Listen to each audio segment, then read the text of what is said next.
Widows faced dehumanizing social practices. For centuries, widows have been stigmatized, dehumanized, desexualized, and cast out of society.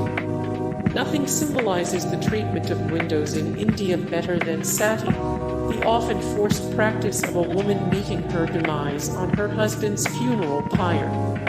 One ancient Indian text reads, "A virtuous wife who, after the passing of her husband, constantly remains chaste, reaches heaven, though she had no son, just like those chaste men.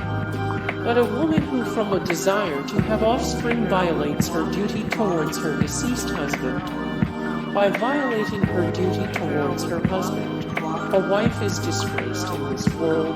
After passing, she enters the womb of a jackal, and is tormented by diseases, the punishment of her sin." Widows were, and in many cases still are, expected to wear only white, robbed of sexuality, and in permanent mourning of their deceased husbands. They are traditionally forbidden from showing any outward signs of vanity. In the 21st century, many women tell tales of being ostracized from in-laws and blood relatives. They are thought to be bad luck. The situation is so dire for many women that they've begun amassing in Divinity, a city home to 6,000 windows. The arrival of British colonial values changed sexual mores in India.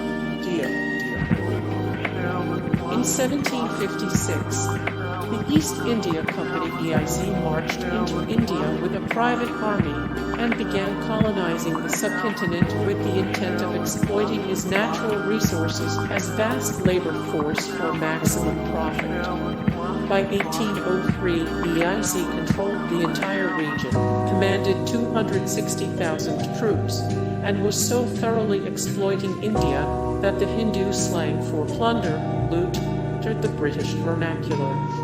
In 1858, after a year of costly rebellion and brutal violence between locals and EIC intervened, creating the British Raj, which controlled 3/5 of the subcontinent and worked closely with those who controlled the rest of the territories. British rule directly impacted sexuality. Victorian values stigmatized Indian sexual liberalism.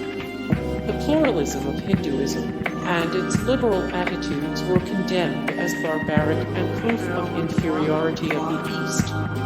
Ironically, the British developed a keen interest in the text, which was rescued from its centuries-long exile to the shadows of literary obscurity by Sir Richard Burton, who translated first the Ananga-Ranga, then the previous book.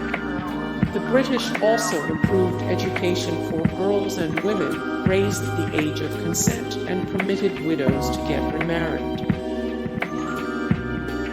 Polygamy and Polyandry were practiced by various populations through Indian history.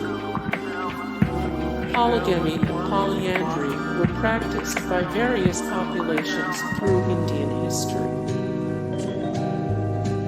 Since ancient times, Indian philosophy has espoused its natural power and necessity. Hindu conceptions of sexuality range from strictly regimented coitus for the sake of procreation to esoteric ritualized fornication.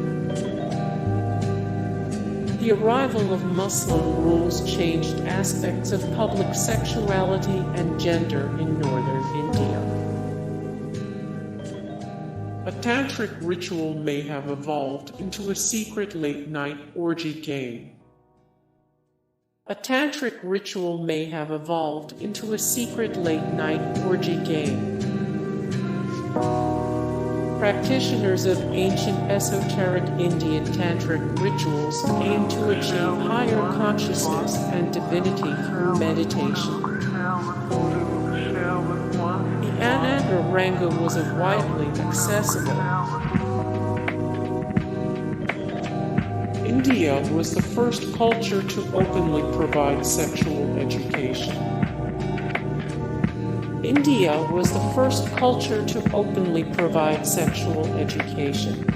Hey guys, thank you so much for the support and likes and comments down below, and also thank you so much for watching, and I look forward to see you in the next video. Then take care.